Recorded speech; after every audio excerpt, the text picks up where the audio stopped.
let's go ahead and start with an introduction of our speakers. So we have three speakers today. One of them is Emily Lakdawalla. She is joining us virtually. In addition to Emily, we have two journalists here in person with us. So actually, I'd like both of you to stand so they can see you on the camera for just a second. So we have Jeff Falk and Martin Hajovsky. And we're delighted that they've both come down for this to spend a couple of hours with us here at LPI. So with everyone, I'm going to start actually with Jeff. Would you care to say a couple words about yourself? Yes, so I'm Jeff Falk. I'm Director of National Media Relations at Rice University up north. And I've actually never been a journalist. I've always worked in PR. First job out of college was in political communications. And then I went up in Minnesota, and then I went on to do media relations at the University of Minnesota. And then it was 8 years ago, this February, I flew down to have an interview at Rice. And it was 38 up in Twin Cities. And it was 65 here. It was a beautiful day like today. So that was a done deal. Yeah, so at Rice, I do media relations for all of our areas, and we have, obviously, as you all know, a strength in space research. We have two people who focus, media relations people who focus primarily on the sciences, including space science, but I do get involved every once in a while, and that's very fun. Thank you. I'm Martin Hajovsky. For 25 years or so, I worked at the Houston Chronicle. I was a regional editor and reporter for primarily the community news that we did, although everyone wore every hat. So I did stuff for green news, for business, for sports, for entertainment, writing, and also typical journalism career. And as part of that, I had several reporters and photographers who worked for me, and they would go out and interview, and I'd have to coach them. Primarily, they were early career journalists, so coaching them through a lot of real life interviews and seeing them when they were coming out of graduate school or journalism school or wherever they came from, because people came from all kinds of walks of life to get into journalism, and so teaching them how to interact with people, how to reduce stress, and to get a story out was a large part of what I did. So I'm hoping to put some of that to work here. In the last few years, also, I've seen many of you at the Lunar Planetary Science Conference, and I hope to see you there next month too. Thank you, Martin. All right, thank you. Emily, would you care to introduce yourself, please? Sure. I'm Emily Lakdawalla. I work for the Planetary Society, which is a nonprofit organization that advocates space research and exploration. I've been writing for the website since 2004, and I have written a lot of the content on the website.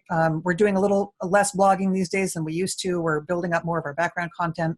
I also do a lot of work on radio, on our podcast, Planetary Radio. I'm often interviewed during big space events, especially European ones for some reason. And I'm the author of a book on curiosity, for those of you who are interested in that. And so I've often given talks at LPI and also at other universities about how to do better at communicating both with your professional colleagues and with the public. So I'm happy to offer whatever advice I can. Thank you so much. All right, so let's go ahead and as our starting point here, I want to invite everyone who's participating both online and in person to think a little bit, just for a couple of minutes, about the different types of news media, about the different style of journalists, the different types of interactions you might have. So I'd like to invite everyone to just chat and to enter comments. For those of you who are online, please enter your comments in the chat box. And for those of you in person, I'm going to give you just 2 minutes to talk, maybe just 1 minute, to talk with each other about the different types of interactions that you might have with journalists, with the news media, and about the different types of journalists or news media. So does anyone want to describe for all of us, what are some of the different styles of interaction you might have with journalists? What are some of the different types of media you might have? And we'll let our experts hold off on their answers. We might let them answer in just a second. Anyone have anything they want to say? I didn't know quite what you meant by types. I mean, something we didn't mention here is that I have a big difference in the way I react. For me, is between voice and audio and video. That for voice, I don't have any problem, but for audio, for something where people are seeing pictures of me, I freeze. Right. And I tend to not stare at the camera where they want me to, but stare at the person next to it. So they tell me I look like I'm being shifty-eyed and evasive. You are. So you find that there might be a difference when there's a camera versus when it's just audio? For me, Absolutely. Okay. Any other types? Sure. Justin and I were talking that we've experienced a lot of different styles of media, both the audio NPR style interview, and then the for me, I've done a lot. I've ended up doing things like film level relations with like film crews, like a couple of Netflix twice now, and other kind of things like that. So where they are doing repeated over and over, cut, take, do it again kind of stuff. And then also just kind of another, the written interview where even though they interview, but it's for written media. And then the other kind of one that we talked about, it's kind of the weird offshoot is kind of the public panel things, like at non-science conferences, like at things like Phoenix Comic-Con, or those kind of public venues where you're asked to kind of, or South by Southwest, where you're kind of asked to talk and talk to the public in that kind of arena and interact with a journal outlet. Talk to the public through the media. Through the media, yeah. So one of the distinctions I would make is in terms of the amount of preparation time you get. If you're talking about a story that you originated in terms of like a research paper that a press release has gone out, you have the time to think about what you're doing. But then there's the style of thing where somebody else has written that and the reporter's coming to you as an expert commentary, and you might have all of 15 or 20 minutes to become an expert on what this paper that hasn't come out yet, is about to come out, has to say. If you're lucky, they can give you maybe a half hour to go to parse the paper very, very quickly, and have a reaction. And sometimes you don't even get that. So that's two different styles. And it's not. I'm not blaming the media for the second style, because they've got a job to do. But it's a very different way of having to interact with them if you don't have the time to really prepare. Absolutely. So do some of, Andy. Emily. Sure, please, Emily, speak. All right, so I do a lot of radio and TV interviews, and also interviews for print. With radio, there's a big difference, of course, between pre-recorded and live. And both for TV and for radio, there's a big difference between pre-recorded and live, where pre-recorded, you'll often find that you're saying, you'll be able to give nuanced answers to a lot of questions, and then they'll only use maybe one sentence of the whole interview. So that's one reason I like the live stuff a lot better. Live interviews on radio in particular are often quite long. Like, it's common for them to be maybe 5 or 6 minutes long, and that gives you a lot of time to really get into fun and nuanced detail on the radio. So those are some of my favorite things. Even if who you're talking to is kind of a funky morning personality, often they'll ask questions that may seem a little bit combative, or they're asking you about eggs balancing on the equinox or something, but it gives you an opportunity to actually talk a lot of science on the radio. So those are not as bad as they seem sometimes. One of the funny things about TV interviews is that most of them that I've done are through Skype. And when you're connecting through Skype, you cannot see the hosts of the show. So it's worse than talking to a camera or talking to an interviewer. You're actually just looking at the camera on your laptop, and you have absolutely no feedback, no visual feedback to the people that you're speaking with, that takes a little bit of getting used to. Another distinction is between different kinds of print reporters.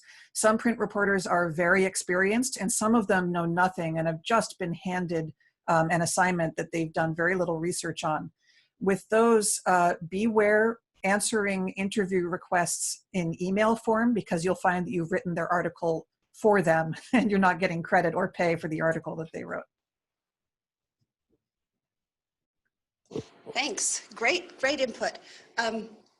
Jeff and Martin, would either of you like to add anything more in terms of the different styles and types of media before we go further?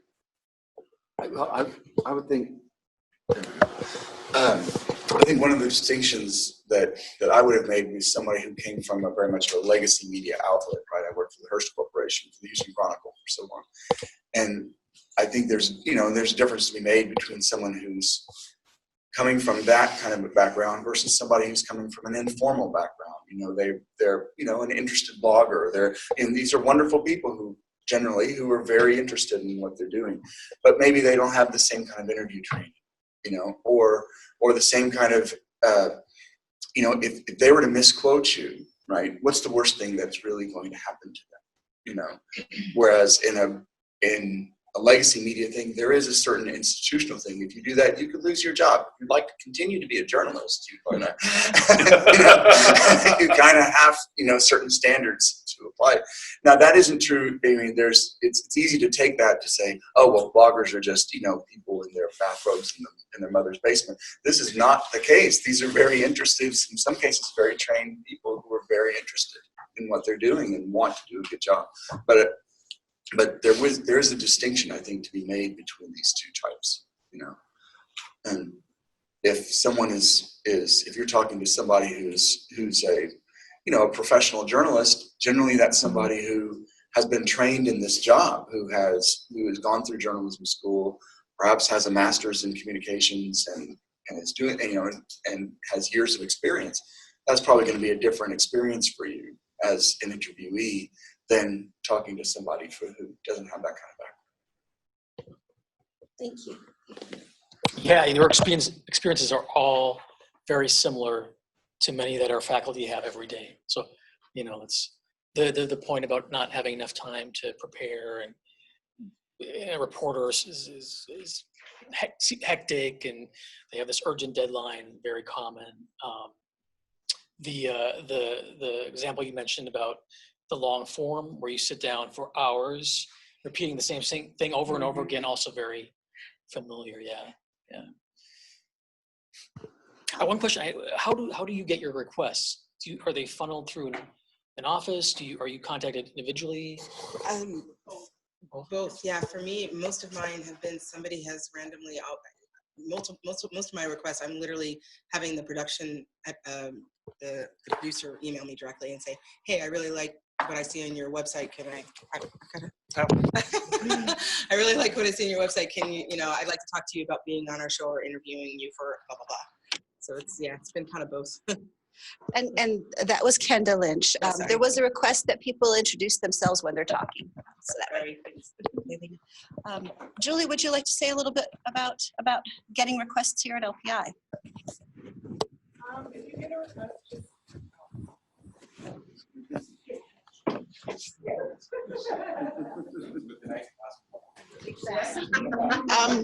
I was just going to say, if you get a request, just shoot me an email. Just let me know who you're speaking with, just so I can funnel that up to headquarters, because I have to funnel everything up to Soraya, our external communications director. Thank you. And then, there were earlier comments made in the chat box. Andy, do you want to interpret a couple of them before we continue? Pat McGovern he was saying what Walter just said. Sometimes you're contacted about something you did. Sometimes you're contacted about somebody else's paper or about proposed missions. And then we had a point, someone up in Canada says they're largely the CBC, print radio and online articles, and local TV stations that are interested in missions when someone local is involved.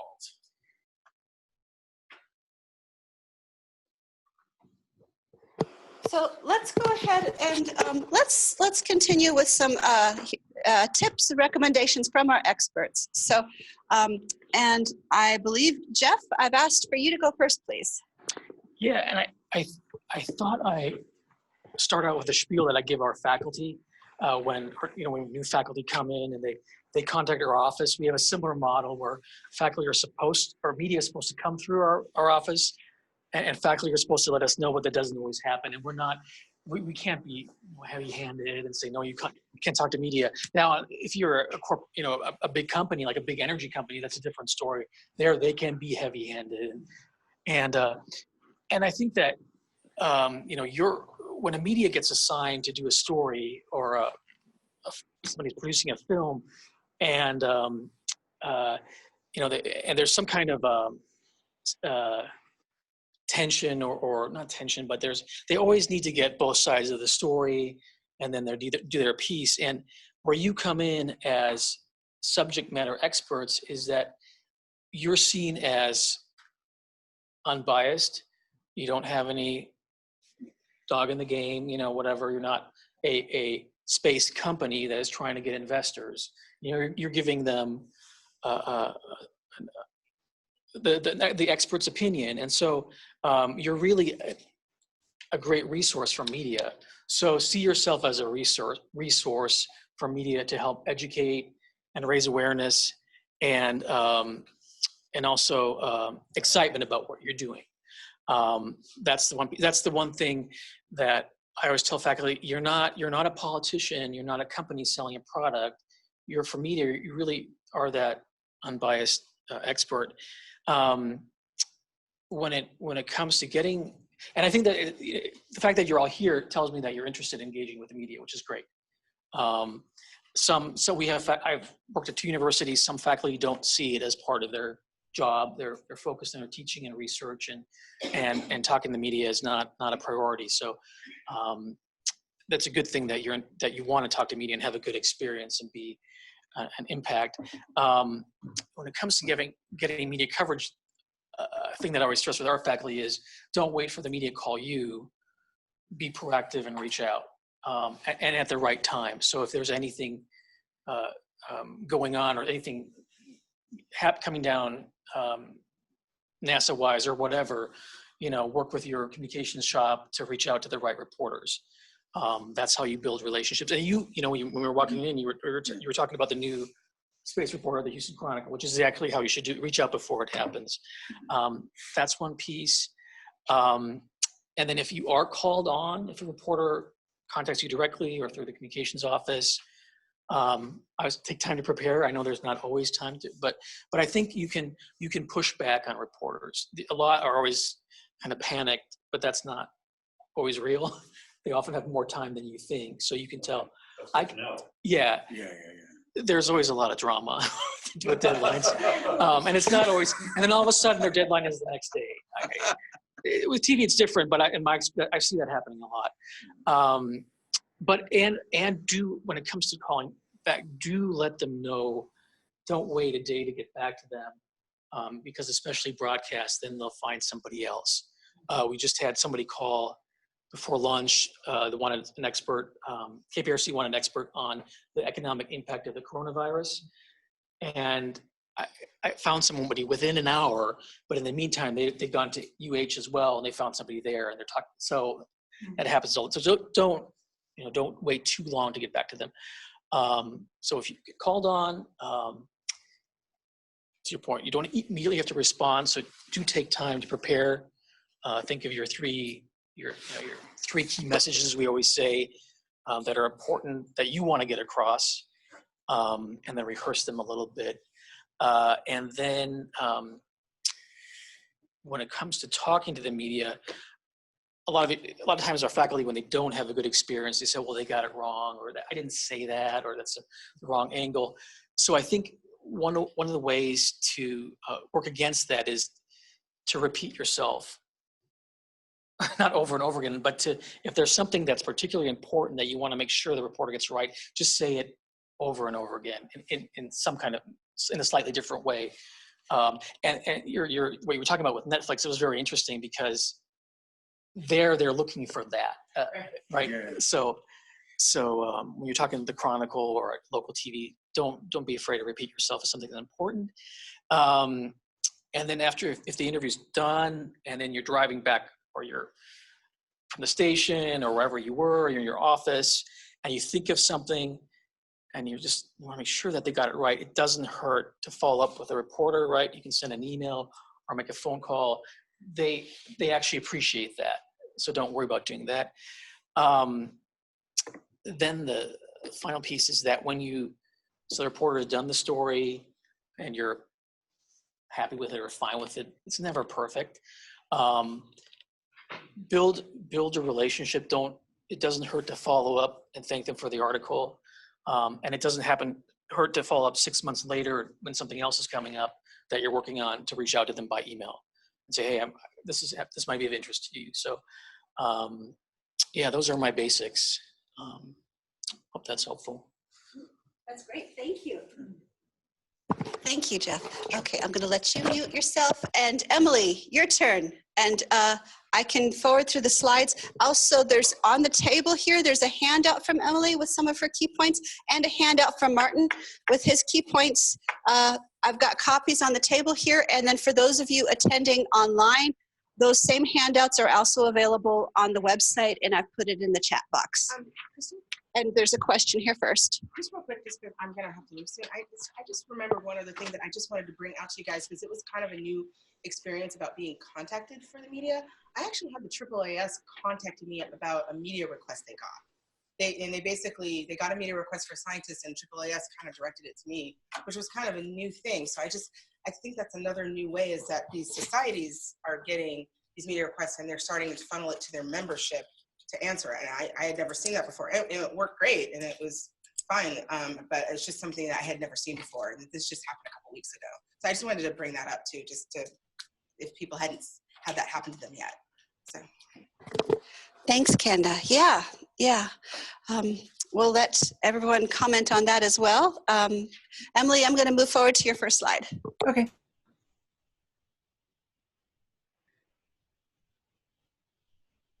You can, I should mention that the materials that are in the handout are based on a workshop that I participated in that was actually part of one of the New Horizons science team meetings before the Pluto flyby.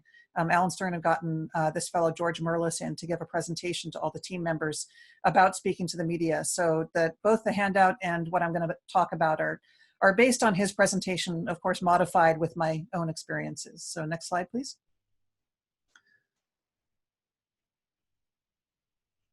All right, so I've already heard a lot of you mention that you're not given enough time to prepare. And I think that it's very important to emphasize that you can ask for time to prepare. You should do your best to respond to a request as quickly as possible, but you don't have to respond to do the interview that fast. If you're interested in doing it and you need to prepare further, particularly if the interview request is in response to an article that's recently been published, definitely give yourself time to prepare for the interview by finding out what it is that the reporter is asking you about. You also need to do a little research into who it is that you're speaking to. If you're fortunate, you'll have a public information officer who will do this for you, who will let you know a little bit of background about what kind of level the outlet is, whether you're speaking to a general audience, whether it's a reporter for a more specialist audience. Sometimes the interview request will come from somebody who has a more sensational audience. I'm forgetting the name of the guy who does the radio show on the West Coast. He's you guys have probably done interviews for him before, some of you have. But those are not necessarily ones to turn down. Like I said, those can be really fun as long as you're able to play along with the spirit of the show, but always turn things back to actual science and real space exploration and say, well, you know, we haven't been visited by aliens, but we are looking for life elsewhere in the solar system, you know, things like that. So when it comes time to prepare, I think the most important thing, besides familiarizing yourself with what it is they're actually asking about, is to have those 3 points that I think Jeff mentioned. You know, have an agenda going into the conversation.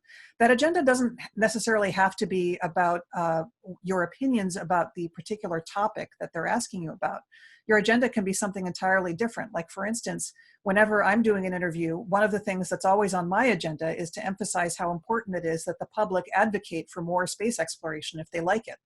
Another one of my common agenda items is to emphasize how the scientific process works, that you have this incremental development, that there are many other people who may have come to different conclusions based on different data, and it's all part of the process of learning something new about the universe, things like that. So, but just make sure that you clearly have a few points that you want to get across in the interview. And then if you ever find yourself fumbling or floundering, or if they ask you a question that seems very strange, you can always turn back to your main points and just keep pounding on those main points throughout the interview. If you are new to the process, it's useful to practice. You can ask your public information officer to shoot you questions. I also find it really valuable to interact with, people on the street, my own children explaining things, my hairdresser or my plumber. My plumber is actually somebody who I have really fantastic conversations about space science with. My physical therapist is always asking me questions about random stories that are in the news media. And those kinds of conversations are really great practice, because they'll ask you all kinds of curveball questions that it would never have occurred to you that you would be asked. And you have to respond and encourage their curiosity without saying, gosh, that's a weird question. You have to tamp down those kinds of responses and say, respond in the way that the question was asked to kind of help along their enthusiasm. Next slide, please. So during the interview, I think most people here are very good about this, but don't condescend to the audience. Try not to be the high and mighty scientist up in the ivory tower speaking in your polysyllabic Latinate words. Try to meet people where their comfort level is by using language that they'll understand. That means avoiding jargon when you can, even if the words aren't quite as precise. Absolutely avoid acronyms. Never call it MRO. Call it Mars Reconnaissance Orbiter every single time, or the orbiter if you have to. And if a reporter asks you a question that's irritating to you, like for instance, why are we even doing the space exploration when we have people to feed on Earth, which may not be an irritating question, but if there are questions like that that are designed to poke and irritate you, avoid, quash those responses and respond as evenly as you possibly can. Do make sure that you're providing people with context that they need to understand something. Like, for instance, if they're asking about some study that has to do, for instance, with this, the thing that's in the news today that I find a lot of my friends are writing about are the mini moon, the temporary satellite that Earth has captured. And you can provide context like having to do with how we even detect these things. Well, we have survey telescopes that are designed to look for potential hazards in near Earth space, things like that help people understand why we're doing this kind of research and how it benefits humanity. Also work at speaking in sound bites. When you've learned to communicate as a scientist, you have developed a very powerful skill at weighing down all of your sentences with a lot of modifying clauses to make sure that nobody can possibly say that your sentence isn't true, because you've handled every possible objection in that one sentence. When you're speaking to the public, when you're trying to create sound bites, try to speak in shorter sentences. Subject, verb, object. Finish one statement before you move to the next, because that will make you more quotable. It will also make your sentences much easier to parse and understand. So get practice at speaking in short, complete sentences, which is also, by the way, makes it a lot easier for people for whom English is a second language to understand you. Resist the urge to speculate unless often at the end of an interview, I'll get asked a question like, well, where do you see, what do you think we're going to be doing in 50 years? And I'll be like, I have no idea what we're going to be doing in 50 years, but what I'd hope to see is blank. You can make sure that you're making it very clear that you are speculating, that this isn't a prediction that you can be confident about, but it is fun to speculate and imagine. So just do it in the right circumstances. If you don't understand or don't like a question that you've been given, you can always pivot. You see politicians do this all the time. I hate the question, why shouldn't Pluto be a planet? I despise that question. And so I always bridge to something that I like to talk about, which is, well, the reason that decision was made is because there's so many new things we're discovering in the outer solar system. We have all these wonderful new bodies that are strange and interesting to study. And then I rattle off a whole bunch of names. And so, you can always move back to something that you're more interested in talking about than a question that irritates you. I put in here, it's a strong statement. There's no such thing as off the record. There are off the record interviews as long as you can trust the person that you're speaking with. But those people, you need to develop a relationship with them over time. Definitely do not make, quote, off the record comments to somebody with whom you do not have a long established relationship, who you can't trust in that way.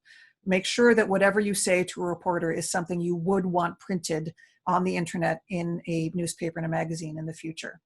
And then, like Jeff mentioned, follow up with them after, try to get a link to whatever story is, or if the story is behind a paywall, get a PDF of it or a link to the video. It's good both for your professional development and for, and just to kind of cement you in the memory of that particular reporter, so they may come back to you in the future. Next slide, please. I'm not going to go through these on the slide. They're all in the handout in front of you. Just some random tips for appearing better on radio and TV.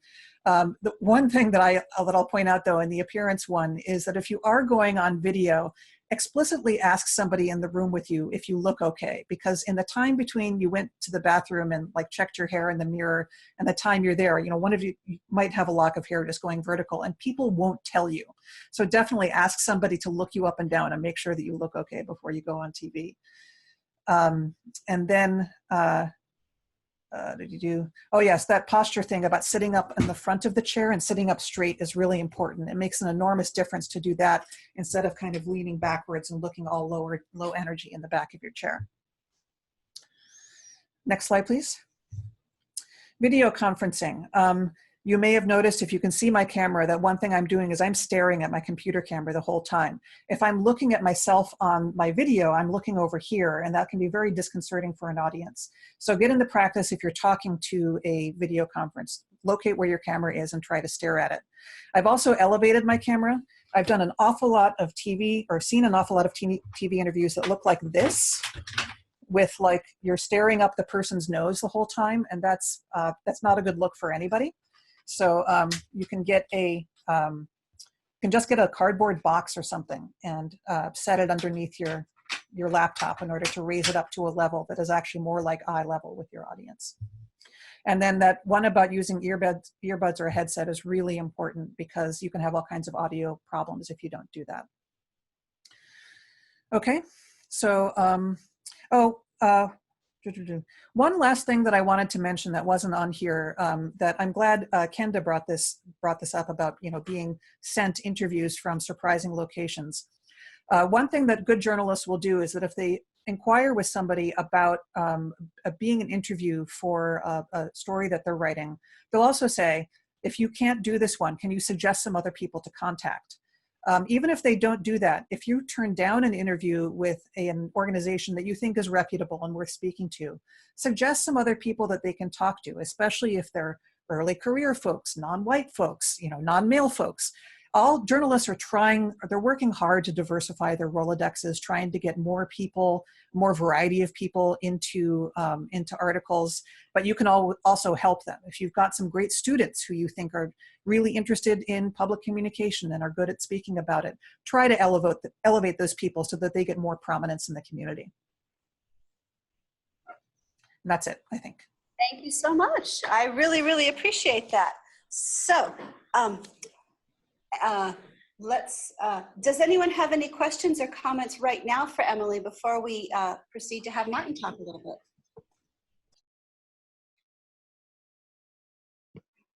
Andy does. Well, it's not really for Emily, just for everybody in general. But back to one of Emily's points about like shortening your sentences and not using jargon, and just to that point, a couple of presenters we've had in our public lecture series, I've told them, at least with our audience, and that's because we know our audience, is that you don't have to prove anything to these people. They just want to know what you're doing and what you're finding and what you're learning. And I think that's a huge difference. I could say, well, don't give your LPSD talk. That's obvious. But no, it's remember, you don't have to prove anything to that audience. So you can make things much shorter. So this is Walter. I appreciated the advice about bridging to a point. I had an experience a while back where a reporter had a hidden agenda, and I didn't have a real good way to respond to that, and I ended up cutting the interview off. I made my main point, but I refused to play ball with the agenda. But I wish I had had the thought of how to try and move them. I'm not sure it would have made a difference, but it's a useful tool to have, and I didn't have it on that particular day. So thank you. I have to say that my probably my worst experience with an interview was somebody who came to interview me on video for some documentary. They had told me that the interview was going to be about the history of Mars exploration, and they came in and wanted to interview me about the alien megastructure around the exoplanet. You know that, I don't know if you know that story, and that was challenging. I absolutely refused to give him any sentences that sounded like I was even accepting the possibility that it was an alien-built megastructure.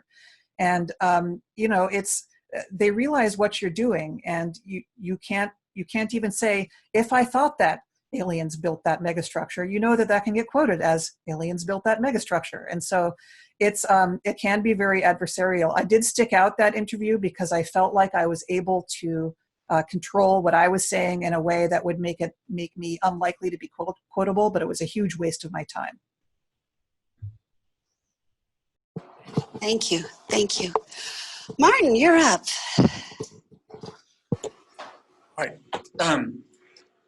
There's a handout here, and that's and so I'm not going to go through it point by point by point. It's, you know, my perspective comes from somebody primarily in print media, right? So, so what my perspective has to do with a lot of what I've told reporters is that, first off, that reporter should identify themselves, give you their number, give you their contact information, and get yours, right? And just to make sure it's all, that should be one of the first things they do.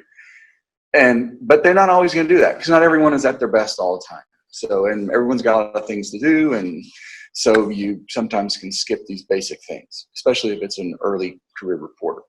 So that should be, I think, one of the first things you do. After, the number one thing, if you get in a request, make sure your PAO knows about it. Always go through the public affairs office or the public information office. You know, even in the case like where Kenda was talking about when she got a request through the AAS office, well, then that should also probably, I don't know what your internal rules would be, but my first thought would be, Julie should know about that, you know, and before anything else happens. And really, the reporter should know that. The reporter should go through the PAO office before contacting you directly at any given point, right? There's a right way to do this, and that's the right way. But that's not always what's going to happen. And because, again, people are in a hurry, they go fast, and they're like, okay, I have this person's number, it's on the website, it's on the university website, I'll just call them directly, right? And so when that happens, make sure you have the number, make sure you have the email, and here's the other thing too, a lot of people don't get. It's kind of important, I think, to have that person's editor's number, right? So that, now generally your public affairs office will have that information. That's not always true. So, you know, it's good just to get that down initially, because you never know if that will become useful information for you later, right? If the situation goes south. Generally, it's not going to go south. And a year from now, you're going to open your desk and you're going to see someone's name and number in your desk and a piece of paper and go, who the hell's that? And you won't even remember. But it's better to be prepared, right? Those are just kind of the basic things to remember. One thing is that reporters don't know what you know. They don't have your base of knowledge. Sometimes, frequently, they don't have even an interest, right? It's just a story to them. They've got 3, 4, 5, however many stories going on. This is just one of them. They got assigned, it got dropped in their lap. So they're trying to do it as best they can. They don't know. But they're curious people. That's why they're journalists. You know, they want to know. And so, you know, they're kind of interested in what they're doing. They want to get a good story out of it. They want anything that has their name on it to be accurate, you know, to be correct. in general. These are in my experience, this is overwhelmingly the case, right? There are exceptions. Everyone knows an exception, right? But overwhelmingly, this is the truth. And in my experience at the Chronicle. So when you're talking to them, sometimes, they're nervous. They don't like to admit their ignorance. No one likes to admit their ignorance. So they may do it. They may try to fake it. They may try to do it. Or they may say, well, what about this, and so, they'll talk about, well, when you're breathing on the moon, and, if there are things like that, they don't know what they're saying, but, they want to come across that way. That's okay. They're, that's just their nerves taking over, right? So sometimes I think one thing we said a couple of years ago at the LPSC is that, kind of an attitude to take is that here you have a very curious student, if you have students who wants to know, or an interested relative, one that you like, right, that you're talking to. It's not the relative you don't like, but the relative that you like who doesn't know what you do anyway. And so, and they want to, but they're interested. They want to find out, right? That's it. It can be very collegial in that sense, where you talk to them, they talk to you, and then, so there's those kinds of questions. A lot of times what they want to do is basically just get the story and move on. But they also want to make sure, like I said, to make sure it's accurate. But one of the things is that if it gets adversarial, there is, like Emily says about, transitioning if you can. But if you're getting a bad feeling about it, and it's like, this is just not working. Well, this is voluntary on your part. No one's forcing you to be in this interview, right? End it, as much as if you can. Or if, like in situations, you said that was the exact right call, And then if it was bad, make sure you let your PIO know, right, that this went south, right? This was not good, right?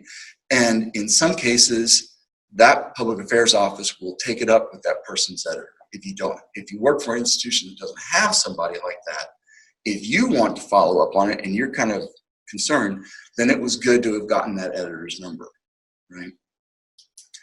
Another thing that's not in here is that, and we've all had this experience, you get on the phone with somebody, they're asking you questions, hang up the phone, 2 seconds later, oh, why didn't I say this? Yeah.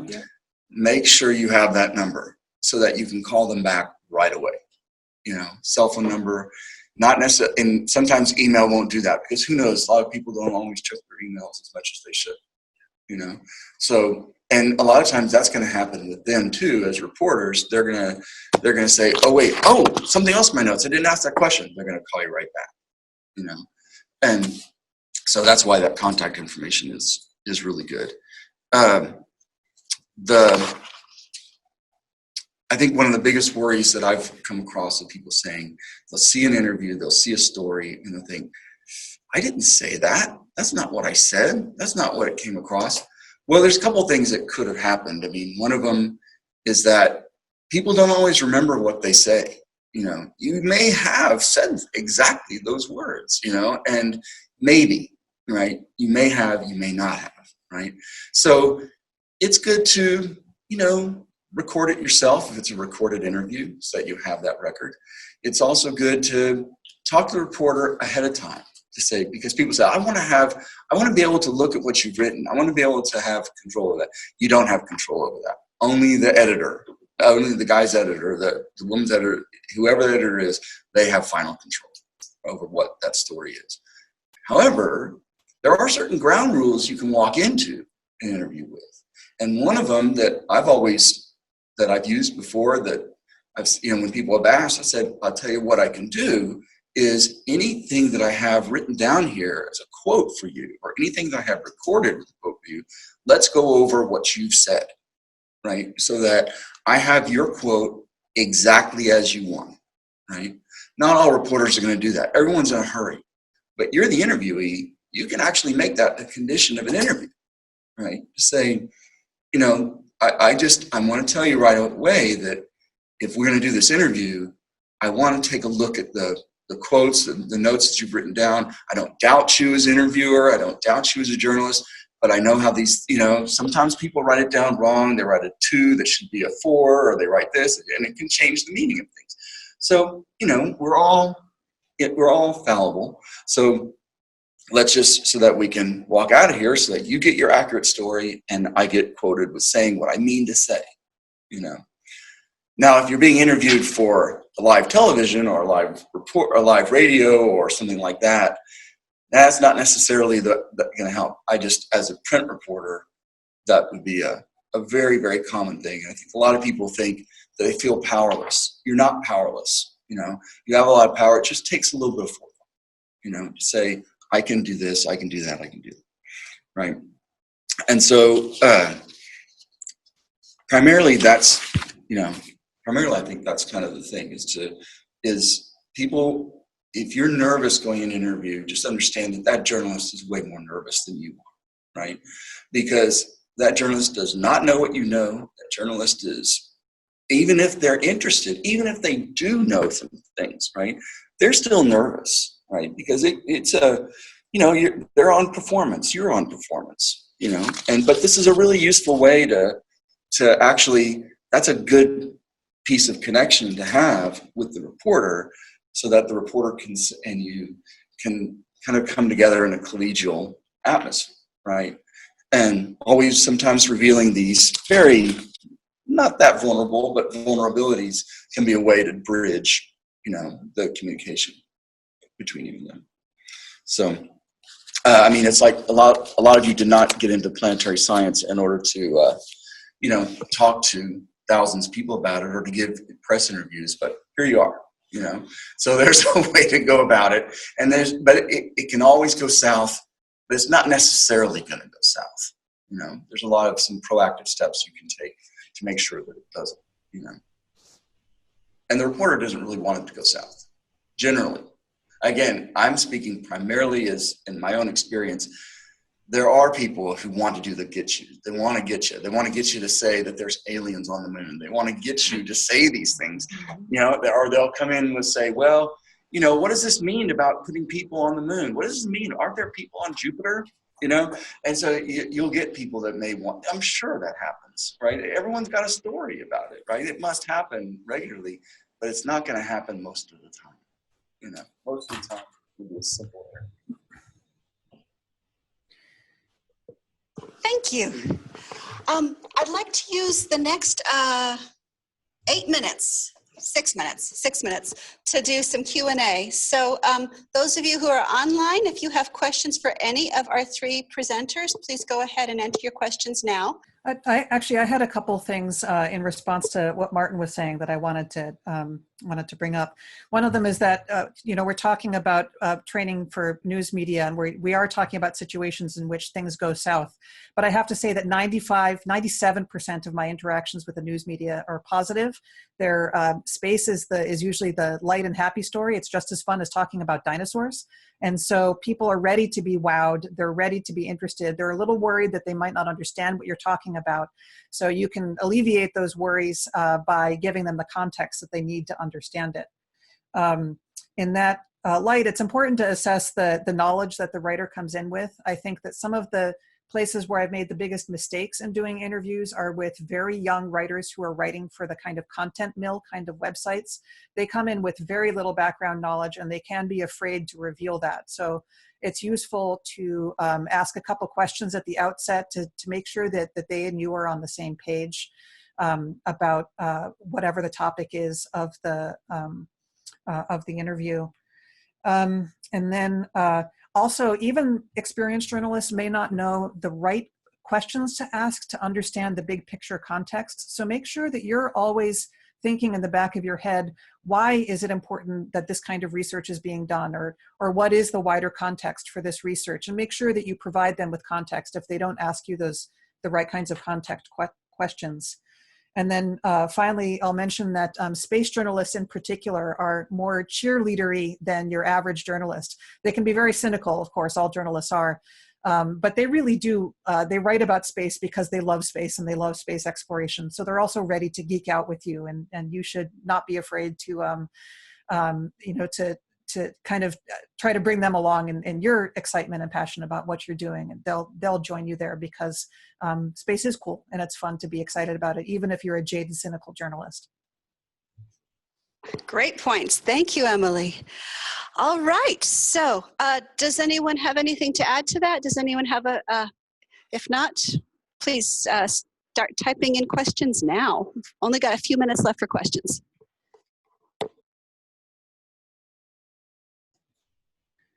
I can stick around for another maybe 10 minutes or so. Thanks, Emily. Yeah, we're going to close up the webinar version of this in the next few minutes, and then we'll proceed to practicing in person. Hey, Emily, this is Alan. Was that radio show Coast to Coast?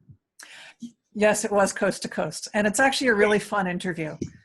So I recommend it. One of my favorite interviews, though, I am frequently a guest on BBC Talk Radio, which is it's a talk radio show that airs at maybe 3 or 4 or 5 a.m. in the UK.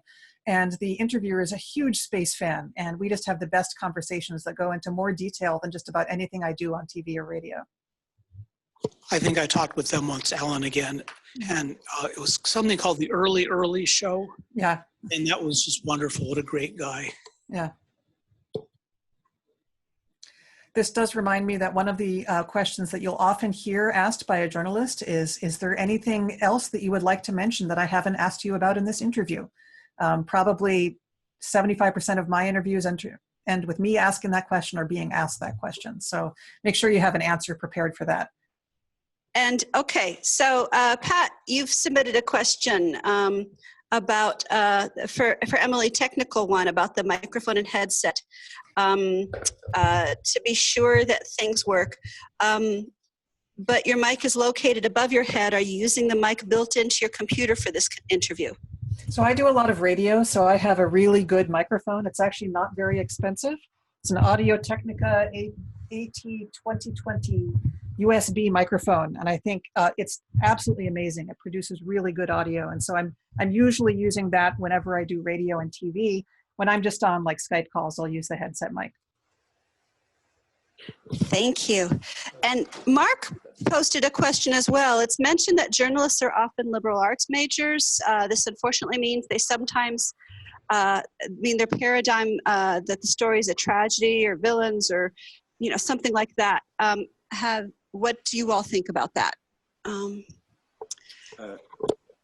Speaking as a liberal arts major journalist, I would say that that could very well be. There's always a story, but most of the time, in my experience, the story is the story that you're trying to get out, right? You may have a narrative. It'll be obvious to you if the person is coming in with a prearranged narrative, right? That's one of those, this interview could go south sort of thing, right? I think it is true. The first part of that question that most journalists, I don't have any empirical knowledge in this case other than my own case, but that most journalists do have some kind of a liberal arts background because they're writers, they're language oriented, and but they frequently also have other interests as well and other focuses, which is probably why they got into journalism. I mean, a business reporter must have some kind of, generally some kind of interest in business, but also should have, some journalism writing background. So a science journalist should theoretically have some interest in science. If they've been assigned to do the story without all of that, well, that's not necessarily the worst thing, but it's certainly not the best. It just, if that happens, it's like, I got to get the story, you do it, right? And it just got assigned to me. And when I ever had reporters who were in situations like that, my recommendation to them is the same kind of thing that I had to learn when I got assigned to do things that I knew nothing about, is that first thing you do is you confess your ignorance to the person. Don't pretend to know something you don't know, right? And let them tell you, right? Just say, look, I don't know anything. I remember when I was first getting in, I was covering a wrestling meet in Massachusetts. I'm from Texas. I never had been to a wrestling meet, and suddenly I had to do this story. So I pulled a coach. I said, I don't know anything. I'm from Texas. Can you tell me what is going on here? But got to the meet early. And he sat there and explained the rules and got me stuff. And I was like, okay, I got it. Right? It was not a great experience, but you learn from that. And so I would tell them the same thing. Always confess your ignorance. If they do that, that's a good thing. If they don't do that, you'll tell. You can tell immediately, and so. I've got a response to this as well. One is that, liberal arts, people who study the liberal arts, who study English and history, they're very good at textual analysis. They're very good at identifying who are reliable and unreliable narrators. They're very good at critical reading and thinking. And so it's not necessarily a bad thing. You just have to, if they do come in with a fixed narrative that they're unwilling to change, that's not good. However, you can always counter the narrative that they come in with your own narrative. And when I speak to planetary scientists about giving better talks, I talk to them about how important it is to have a narrative through your work. One thing that's very easy to talk about is how, you only have a few small pieces of evidence. You have imperfect ability to see, and you're ultimately, all of you are trying to come up with stories to explain your observations, stories that are consistent with the facts. And that's something that somebody who studies history in particular understands very well. I actually came out of liberal arts school, Amherst College, and came out of the geology department there. And the geology department was infamous for drawing in people from the English and history departments who suddenly found themselves science majors because they loved the storytelling aspects of geology so much. So you can definitely engage with people on that level. Like I said, you just have to meet them where they are, understand where they're coming from, and then you can deliver things to them in ways that make sense to their worldview. Thank you. Thank you. All right, I've got 3 questions left here. This one, I'm going to start with Jeff on it. So if the results of an interview end up misrepresenting your work for whatever reason, what is the best way to address it? And can you? So as somebody at the Public Affairs Office, what would you tell your faculty? That actually doesn't happen very often. It's rare that we have to follow up with a reporter that got something wrong. It's really rare. If it doesn't, I can't recall anything advice that was so significant where we had to. And there's also something about correcting a reporter. I think you only want to really correct a reporter, ask them to make a correction if there's a real reason. What I do get a lot of advice is little nitpicky stuff, petty things, where I'm not gonna contact the reporter because I lose credibility because I'm gonna get blown off. We had something last week where it was a researcher who went on to another institution, but he did a study that related to Houston, and his former Rice title was mentioned, and that was relevant to the story. And then I got some administrator contacted me and said, "Hey, why is he still being identified as Rice title?" And I said, "Anything not being identified with it. It's just he used to work here, and it's relevant to the story that she's written. We can't. I'm not gonna. So it doesn't. If something really gets involved, I would work with the PIO on responding the right way. It was an accident. Yeah. And I can add to that too. I mean, not every story is going to be 100% accurate, no matter how much you try. So there will be things. Generally, it's a little thing, right? Someone will identify it. Yeah, I spoke to them on Wednesday. Oh no, they spoke to me on Tuesday. Well, we're not going to correct, and for little things like that. But big things happen. I mean, stories get wrong, and I just know as an editor, I never want to get that call, but I do want to get that call because if it's not something, it's not, I don't wake up in the morning, God, I wonder what we got wrong today, but let's go find out. It's more a case of, if something is seriously wrong, then, and if it can be handled with a correction, then we offer the correction, right? If it can't be handled with a correction, now I don't know a situation like this. I never had this experience, but I have seen this where the story is just absolutely wrong. Well, generally what happens then is the newspaper itself, the publisher starts to get involved, and say if it's a major error. And then, I think there's famous examples of this because it's rare, is that the reporters get fired, the paper issues official retraction, and some kind of an issue happens because of that. But of course, in today's internet world, nothing ever goes away. So I'm sure 10 years from now or 5 years from now, someone's going to pull up that story where you said that there were aliens on Venus. And, but so that's not good anymore. But still, you can only do what you can do as a newspaper, so you try to fix it, you try to get it right. Sometimes things happen and there's a graduated scale, of what could go wrong. But generally it's smaller things, but sometimes, yeah, it does happen. I will say that a way to counteract this is actually by doing more public interviews. Because if you are on the record saying a lot of things and then somebody badly gets facts wrong or misquotes you or quotes you out of context, then people can compare that to the other stuff that you have out there in the media and see that that's not really you. That's not the way that you do things. It can be hard if somebody is personally out to get you. I actually have somebody out there who keeps on putting words in my mouth about human space flight that I never said. And it's hard to battle that, but you just have to try to, keep your own narrative true, keep doing public interaction, because like most people really do want to get the story right. Most websites will, if there is a factual error, will usually correct it for you. If it's a minor factual error that doesn't really affect the narrative of the article, things like that. Most people are reasonable and are easy to deal with. There's just a few bad apples out there. Thanks. Emily, I know you need to go. I have one other question specifically for you regarding your advice. Under number 4, during the interview, if you don't understand a question, don't answer it. Someone asked for you to elaborate. So you, to elaborate on that, either you ask them to clarify the question, say, I'm not sure I understand what you're asking.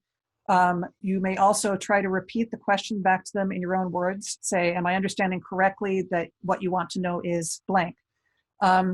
Or if it's just, especially if you're short on time, if it's a live interview, if it's a TV interview, just bridge right to one of your talking points. Say, I'm not sure about that, but what I know is, and then go on to whatever it is that you want to say that sounds even remotely connected to the question.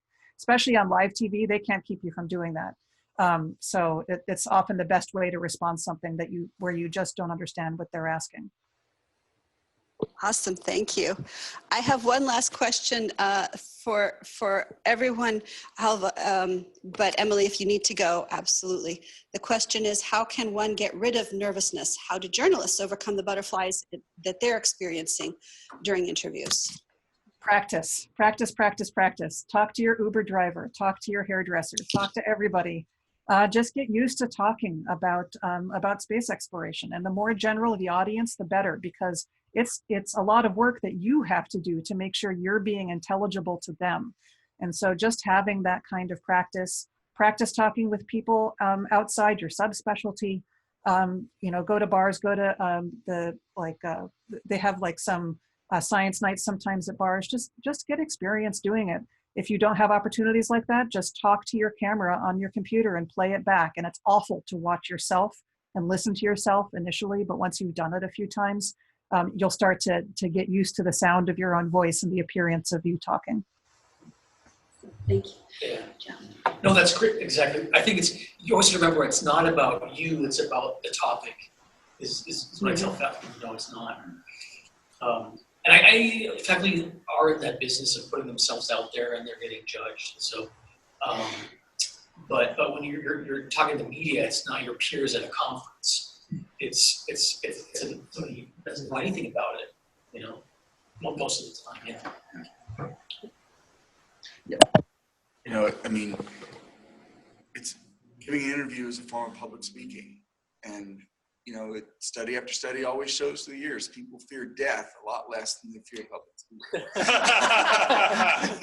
And that's the only. As a reporter. One thing I learned, and that I would tell my other reporters or photographers, is that the first thing you do if you're nervous, just say you're nervous. Don't pretend to not be nervous. If you're nervous, you may be interviewing somebody that you followed or it's someone you've appreciated, who you wanted to talk to your whole life. The reason you got into journalism, and you walk in, you'll be like, you'll be all freaking out. Just say, I'm very nervous talking to you. You're probably not the first nervous person that they've talked to, And so by saying that helps them connect with you, it helps you connect with them. And suddenly you've started out on an honest footing, And if you're nervous as an interviewee, sometimes that's just, people don't like to admit that they're nervous, but it can help to do that. That's just one simple tip that I learned in taking a public speaking class years ago. And it was like, just say it, turn that negative into a positive, turn it into a joke even, or whatever, if you can. But, not everyone's always comfortable with it. The thing is, you're just going to be nervous. Sometimes there's almost nothing you can do. So you just be nervous. Don't fight it. You fight it, things go bad. I just thought of one trick I have, especially before like a podcast or something, podcast interview, which is I try to chat a little bit with the person before they start the recorder, just so I begin to have a sense of the rhythm of the conversation. And also because I sit at home and work in a home office without talking to humans for a whole day sometimes. And so I just need a little warm up to actually be talking to other people initially. And so just that little warm up can help a lot.